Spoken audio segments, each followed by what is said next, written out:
In this session, we will look at bank stream in School Management.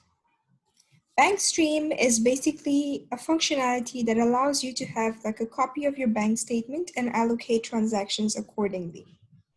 To access your bank stream, let's say we are in the home page, we go to bank and then bank stream. So just a little overview about our bank stream. There are two ways that you can pull your statement transactions into School Management. You can do it through CSV statements, as we did in the last video, and you can also do it by connecting it to your bank.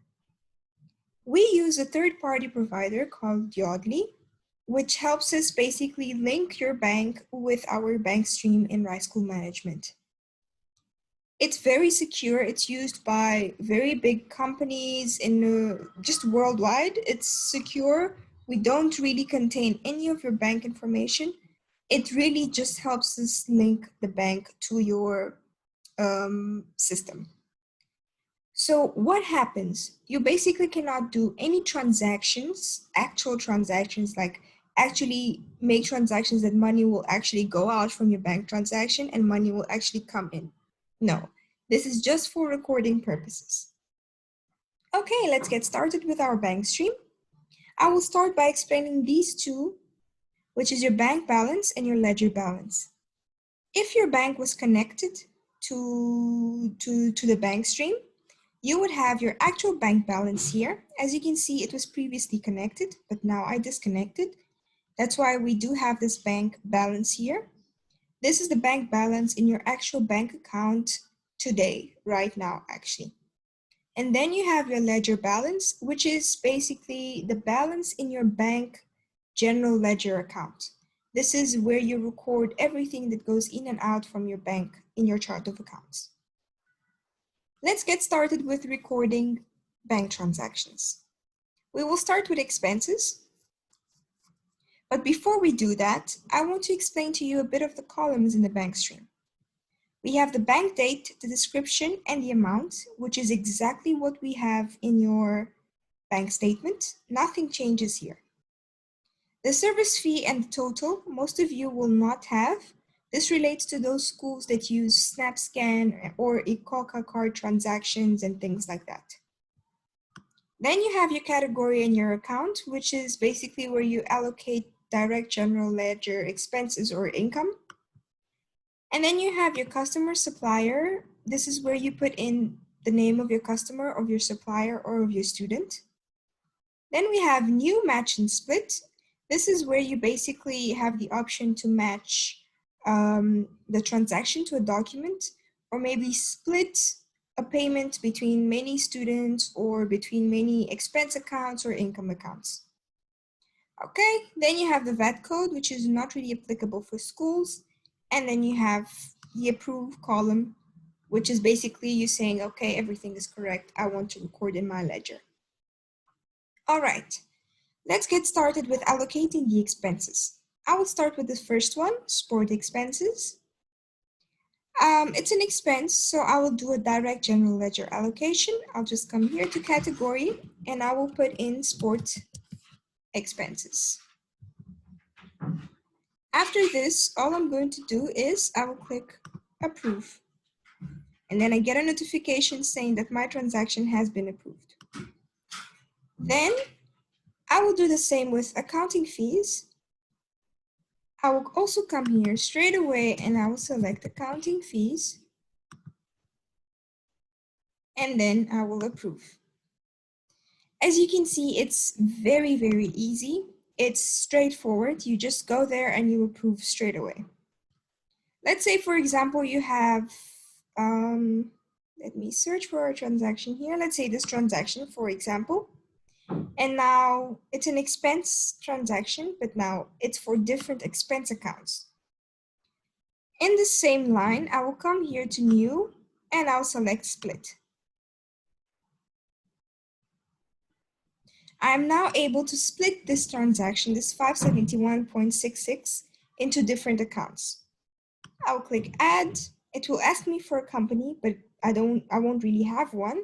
So I'll come straight to account. Let's say bank charges.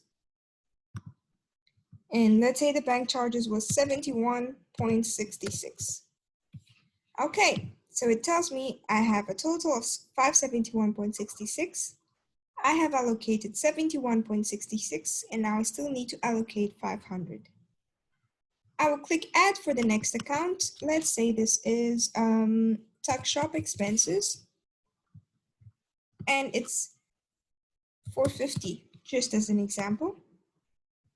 And then I'll add another account, so account to that 50 that we're missing, and this will be, for example, let's say sport expenses again. And there you go. Now it tells me that I have no difference, and I can approve it. So you see how the system splits it? You have there the amounts, then you have the accounts. It tells you it was split, and now you can approve. Okay, it's very simple. And that's what we do for expenses. Now let's look at matching in the bank stream. All right, you see this first transaction here. It tells me that it is a school fee payment for Tom Lenathi. Because I know it's school fee, I know that, okay, I have to allocate this payment to an invoice because I created an invoice for school fees. It tells me who the learner is. So instead of allocating to an account like we did for the expenses, we are going to match this to the invoice. I will come in the same line, I'll click new and then match. And then I can see the transaction up here if you look at my cursor. And then company, I will put in Tom Lenathi, there you go. And then the invoice appears here. I will tick on the box and then I will click match. Now, as you can see, the system blocked the category and the supplier customer column because it's already included in the invoice. Then I will click approve to basically record this transaction. Please pay attention to the ledger balance. Every time we approve, you will see that the ledger balance changes. Let's look at the next one. For example, this one is also for school fees. So I'll do the same. I'll go to new, match. Then I'll put in the name as I can see here. Now I'll tick on the box and I will match it. Now, okay, we had 1139129.80. I will approve. As you can see, we have increased basically. And that's basically how you record school fee payments by matching the transaction to the invoice. Now let's record, for example, let me just search for a transaction here. Let's record this one, for example. Let's say this is a payment for school fees and we want to match it to invoice, but it's for 2 students. I will do it the same way. I will go to new and then match. And now I am able to select multiple invoices for different students. So I'll filter this out for invoices. Let's say it's for these 2 invoices here. Okay, actually, let's use these ones here. Let's say it's for this invoice. And then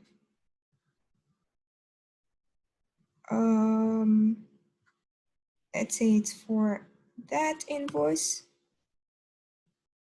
Then it tells me that we still have to match 1,300. Then we will say it's for this invoice. And okay, let's leave it like this. And I will match. Can you see what the system did? The system split that payment between these 3 different learners and matched it to the invoice. But now the system is telling you that you still have 300 to allocate, and you can allocate it to whoever you want. So let's say this 300 was actually a payment for, let's say, tuck shop income. Sorry, tuck shop income. There you go. And now you can approve it. So you can see it's gone. So what I did here, I basically split a payment of 2,700 between 3 different students, and then I still had the 300 amount left. So what did I do with that 300 amount? I basically allocated it to an income account, which is your tuck shop income. Let me see if I can get one more income here to do a direct income allocation, the same way we do the expenses.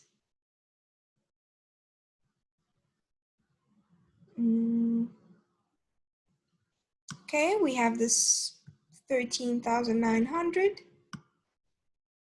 Let's say we want to allocate this, then you remove that, and I'll also remove that. Let's say we want to allocate this transaction directly to an income account. Let's say it's tuck shop income again. I will just come here the same way I did for the expenses and select tuck shop income. And then I will approve it. And that's it. So it's exactly the same as your expenses. You just go in there, you select the income account or the expense account, and you approve it. This is basically how we allocate all the transactions in our bank stream. Now, let me show you the Approved Transactions tab. This is where you see all the transactions that you have approved. Where is that split transaction that we did? Remember this transaction, which was the one that we split between 3 different students, and that, the tuck shop income. So I want to show you that the system created a payment receipt for each and every transaction here. So if I want to open up a receipt, for example, I will just click on it. And then it opens up the receipt, tells me it was matched to an invoice, and the payment is 400 Rand. The same with your expenses. If I go a bit to the top, remember the sport expense, which was the first transaction we worked with. If I click on the document, it opens it up, and then you can see it there. It's very simple. Let's say now you want to unapprove this. You realize that, okay, this is actually a mistake and it's not sport expenses. I will just click on the date and then I'll click unapprove selected and then yes. You see it disappeared from here and now it will be part of your new transactions. Here you have it. Okay, you see, it leaves it the same way you allocated it before, just in case you realize, oh, okay, it wasn't a mistake. So now I will be like, oh, yes, it's sport expenses. I made a mistake. I want to keep it how it is. I can just approve it again. And that's it. Then your excluded transactions is now where you can allocate all those transactions that have no amount or you realize it's not really in your statement. Maybe when you were importing the CSV file, you added one more line that wasn't really supposed to be there. And now you want to exclude it. Let's say, for example, this one here, this one, and that one. This is not supposed to be here, for example. I will tick, tick, tick, and tick, and I'll click batch actions, exclude transactions, and then yes. Then if I go to excluded transactions tab, I can see them here. I can delete them permanently. You see, I just click on here and then delete. It will be permanently deleted and then yes. Now there's no way of getting this back. Let's say then I realize that this one is actually supposed to go back. It's actually correct. So I will click undo. And then it goes back to your approved transactions. If you see here at the bottom, here it is. So basically, it's very simple for you to use. Very, very simple. You have every column there. It's very straightforward. If you want to delete, you can delete, but remember, you can't get it back. Then you have your approved transactions. If you want to unapprove, you can always unapprove it. And that's our bank stream in Rice School Management.